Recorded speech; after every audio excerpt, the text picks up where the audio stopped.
So one part of the process that always is a bit tricky for many in the relaunch journey, and we have done this exercise also with many different individuals in different parts of the relaunch journey. So Britta and I, for example, work with universities and business schools as those who take their MBAs or EMBAs go through this process themselves, whether relaunch within the company or relaunch back into work itself, with or without a break in between.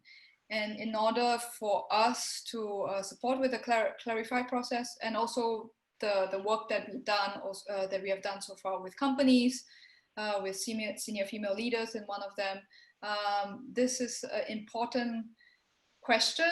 And in many boards, when companies promote, we have one female leader who came back and also shared with us that she was asked by a board member during the performance evaluation discussions, or whether how the promotions would be. The question was, what do I stand for? And in our sessions, the participants sometimes feel that it's quite challenging to answer this question. And for this forum, because of this very limited time, we also don't want to choose a methodology that is complicated. We want to make this process also very simple. And we decided to also use a methodology that is known by and used by quite a lot of people, that we can also share with our family. Just in fact, in my discussion with Britta this week, she used this methodology with her daughter in order to help her daughter find career and even life clarity in this aspect. So if everyone don't have questions, I'm going to share a little bit about this methodology. If you do, please feel free to add into the chat box. Yeah. First of all, who has heard about the ikigai? Your reason for being. If you have, please put a yes in this chat. Or if not, feel free as well. So we have many, many yeses. Great. So this is not unknown. Very wow, everyone has heard of this methodology before. That's great. We have also people, so who has worked in depth on using this methodology?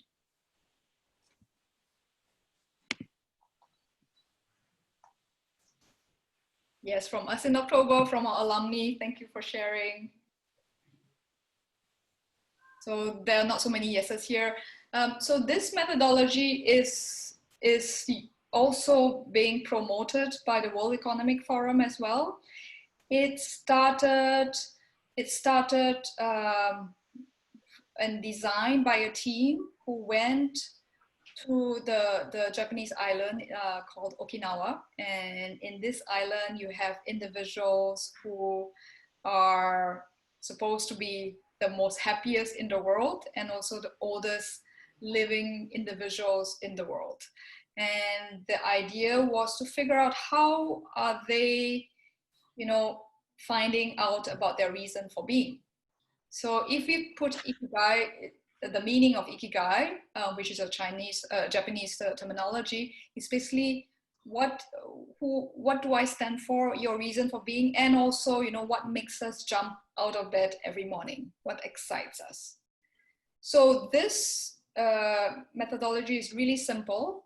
You can go look at it in the terms of 4 major questions, right? So what are you good at? What do you love? What can you be paid for?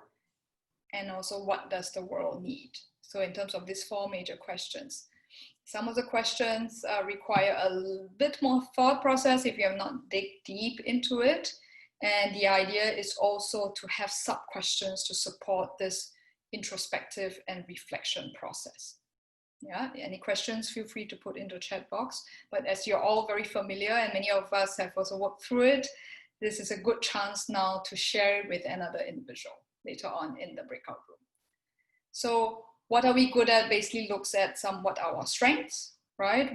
And this is usually in the past. So if we go from left and then going up and then going to what we're paid for and what the world needs, this is the order that I personally prefer. Obviously, you can do it differently as well. because this is easier to answer as it looks into our past. Basically, everyone might have heard of this 10,000 hours rule, where if you worked at something for 10,000 hours, at some point you become quite good at it, and you become, one of the 1% of people in the world that can do it very well. And what you love is basically looking into, what makes us excited, what can we do for hours and hours and not feel tired, and keep the energy within us. And then the next question is, what can we be paid for? Because most of us are in mid-careers, right? We have probably most of us at least 5 years of work experience under our belt. We do know what value we can create. However, in the relaunch journey, as many of us would now be going into a new area, either new industry, new project, starting our own company for some of us, or looking into a totally different new country and new culture, reality / language. This is something that a lot of individuals tell us they need to figure out what is the value of the service and offering we can provide, either as an employee, as an entrepreneur, as a freelancer, etc. And then the last question, what the world needs, is a bit deeper in that sense. Also to match, what impact that do we want to create based on the opportunities in the world today. And this question is being asked more and more as we all, have heard about how companies and organizations are now moving into organizations that wants to create an impact.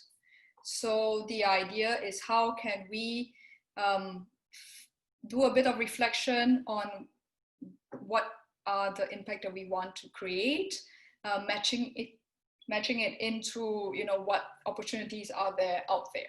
Yeah, and to answer this question, I have also a framework that we suggest and we can use to help us through the process. But before that, are there any questions right now? If you do, please add it into the chat box. If not, I'll move forward. Yeah. So to answer the last part of the question, what we can do, and have everyone heard about the UN Sustainable Development Goals for 2030? I see a few nods. I see Wing is nodding her head. I think you're quite also deep in this topic. I see Audrey also smiling a little bit, Marlon. So the idea for what impact can we create, I see Bijal also saying yes, is also to give it a bit of structure, because it's such a big question in the end, So how can we look into where are the world's opportunities where we can create an impact in? And one of the structure, obviously you can look into different structures, but this we tend to refer to because it's quite comprehensive, is the 17 UN SDG Sustainable Development Goals. And the 17 includes poverty, hunger, health, well-being, decent work, reducing inequalities, etc., etc. I won't go through the list, but take a look. You can also go to the UN website later on in your discussion and just type in SDG 17, and you would also be able to have a look. So even on our own, for this project, we had looked into a few areas that we want to support. One, for example, is number 8, decent work and economic growth, right? So if all of us have the opportunity to relaunch our career based on what is unique within us, with the support of the ecosystem, then the number 8 also comes in as part of the goal. The other part is also to look into well-being with the crisis, and also with the stress within work-family balance. This is also something that we want to target to achieve. And as you see, majority of this group are also the females, so gender equality, to have more female leadership within organizations, and also thanks to the support of the males that's within this group as well, to also reach and achieve that gender equality.